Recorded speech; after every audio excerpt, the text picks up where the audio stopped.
Okay, folks, let's call this back on the saddle or back in the saddle again.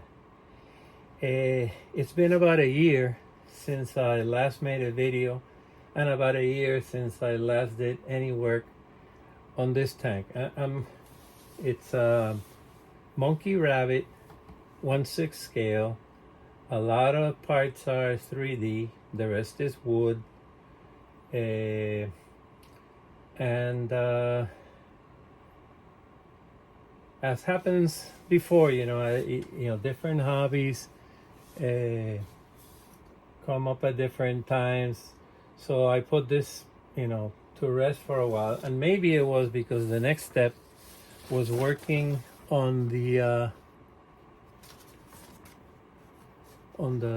tow cable fittings. These were made by 1/6 scale icons, and they're very nice. And many years ago, I would mainly buy the built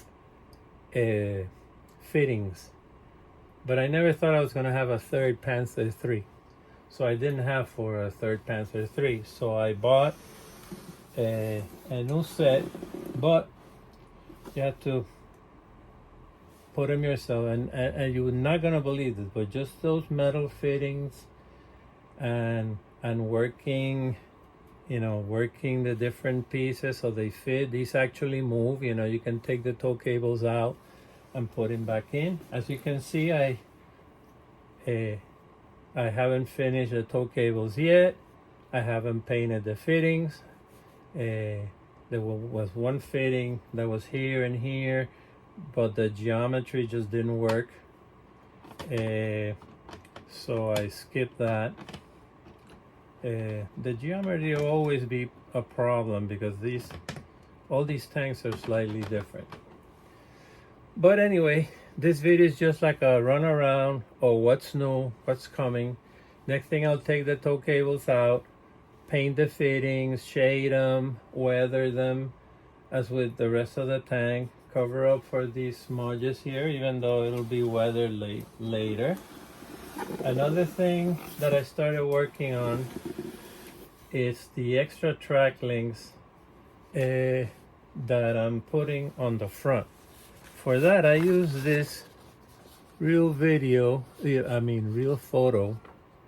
So you can see this tank in Russia, about the same version that I'm doing, had interesting, sideways tracks, another group horizontally, then a couple of tracks, one against each other for the corners. I found that really interesting. So that's what I'm kind of modeling here. Before I move the turret away, the turret will also have like extra track links, again available in case they were needed, and also extra armor for that area. So this will be fitting here. Another area for more tracks is in the front. You can see the front area here, and there will be another piece, probably a slightly larger, again, protection. Let me move the turret out of the way.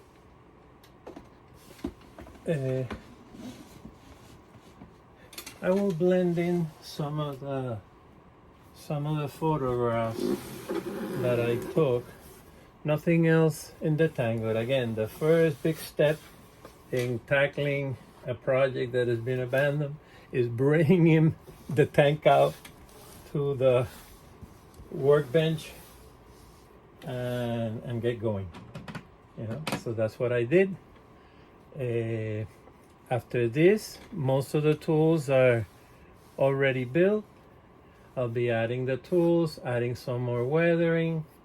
There's not much more work left on this tank. Hopefully I can get it done in a week or so, put out like a final video. Any comments, just let me know. I'll try to blend in the photographs with the videos. Maybe they look better as photographs instead of showing them here. Okay, that's all for now. Bringing the model back to the workbench. Let's call that. All right, see you in a little while. Continuation of the previous video, just very short. Here you see how, as I mentioned, these fittings actually work. There's some butterfly nuts here that are actually threaded on the screw, so you can tighten that down. There's pieces that go here to hold those cables down. Again, the cables are real metal, and they're not that easy to turn. What I do is I add this rust color and then I clean it out with thinner so that the color remains in the indentations, makes the tow cables look very good. Okay, that's all for now. Now I'll be painting with a pencil gray, adding the shading, a little dry brushing to bring the detail out, and we move on.